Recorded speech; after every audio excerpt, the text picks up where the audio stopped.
नमस्कार। आज हम बीएड प्रथम वर्ष third paper learning and teaching अधिगम और शिक्षण विषय के अंतर्गत व्यवहारवादी उपागम बेवरेस्ट अप्रोच का अध्ययन करेंगे। व्यवहारवादी उपागम का यह सुझाव है कि व्यवहार की विभिन्न दशाओं में प्राणी की आंतरिक स्थितियों का पता लगाने के स्थान पर उसके बाह्य व्यवहारों के प्रेक्षण पर हमारा ध्यान केंद्रित होना चाहिए। इससे स्पष्ट है कि व्यवहारवादी उपागम में व्यवहार के प्रेक्षण और विश्लेषण पर ही विशेष बल दिया जाता है।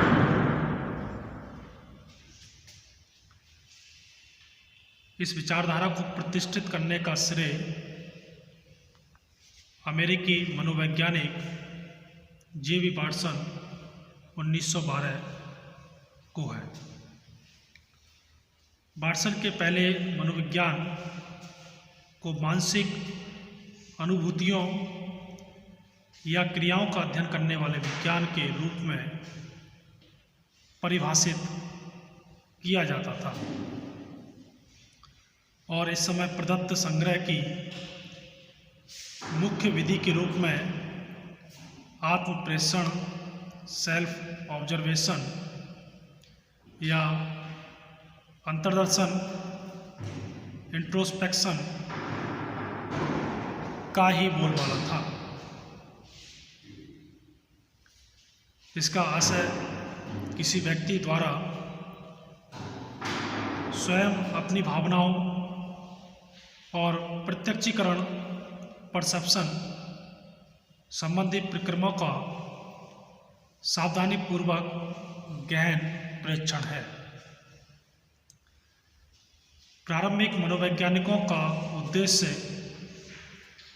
स्वयं अपनी ही प्रक्रियाओं का गहन एवं सूक्ष्म अध्ययन करना होता था ताकि मन के रहस्यों का पता लगाया जा सके।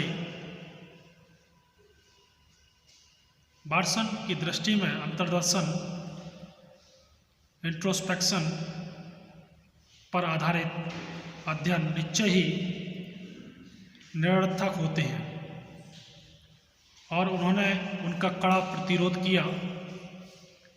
इसके विकल्प के रूप में वाटसन ने यह सुझाव दिया कि यदि मनोविज्ञान को एक विज्ञान के रूप में प्रतिस्थापित करना है तो इसकी विषय वस्तु को वस्तुनिष्ठ प्रेक्षण योग्य और मापन योग्य बनाना होगा, क्योंकि विज्ञान की ये आवश्यक कसौटियां हैं। वाटसन ने बल देकर कहा कि केवल प्रेक्षण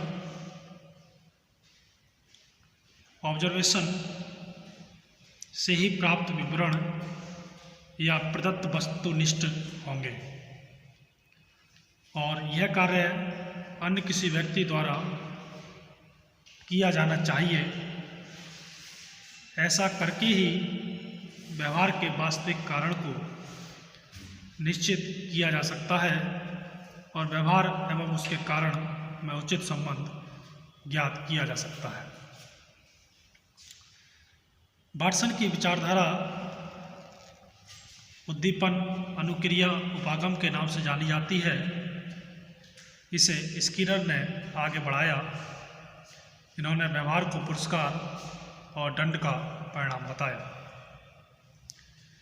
इनकी विचारधारा को ब्लैक बॉक्स उपागम ब्लैक बॉक्स अप्रोच का भी नाम दिया जाता है। यहाँ पर ब्लैक बॉक्स का आशय मस्तिष्क और तंत्रिका तंत्र नर्वस सिस्टम से है। इसके अनुसार मनोविज्ञान जैसे विज्ञान की रुचि केवल यह जानने में होगी कि मस्तिष्क को किस तरह की सूचना संचारित ट्रांसमिट हो रही है और उससे किस तरह के व्यवहार का संपादन हो रहा है, ना कि उसमें भीतर वास्तव में क्या होता है। इस प्रकार यह विचार व्यक्त किया गया कि किसी भी प्रकार के व्यवहार जैसे अधिगम, प्रेरणा आदि के फलस्वरूप के विश्लेषण और व्यवहार और उसमें होने वाले परिवर्तनों का परीक्षण करना होगा। इस प्रकार स्पष्ट है कि व्यवहारवादी उपागम या विचारधारा इस बात पर बल देती है कि हमारा संबंध व्यक्ति की चेतन अनुभूतियों से बिल्कुल ही नहीं होना चाहिए। यह तो व्यक्ति विशेष की अपनी चीज़ है।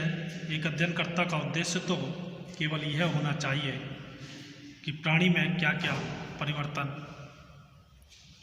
प्रदर्शित हो रहे हैं। जहाँ तक संवेगात्मक दशा या मनोस्थिति का प्रश्न है, उसका तो मुखाकृति एवं हावभाव से ही अनुमान लगाया जा सकता है। व्यक्ति अपनी चेतन अनुभूति कॉन्शियस एक्सपीरियंस के अनुभूति के बारे में वाचिक विवरण बराबर रिपोर्ट दे सकता है और उसके आधार पर उसकी मानसिक गतिविधियों को अनुमानित किया जा सकता है। परंतु यहाँ पर ध्यान देने ये बात है कि व्यवहारवादी मनोवैज्ञानिक का उद्देश्य मध्यवर्ती मानसिक प्रक्रियाओं इंटरवीइंग मेंटल प्रोसेस का अध्ययन करना नहीं होता है, जो कि पर्यावरण, उद्दीपक और प्रेक्षण योग्य व्यवहार के बीच घटित हो सकती है। अब बात करते हैं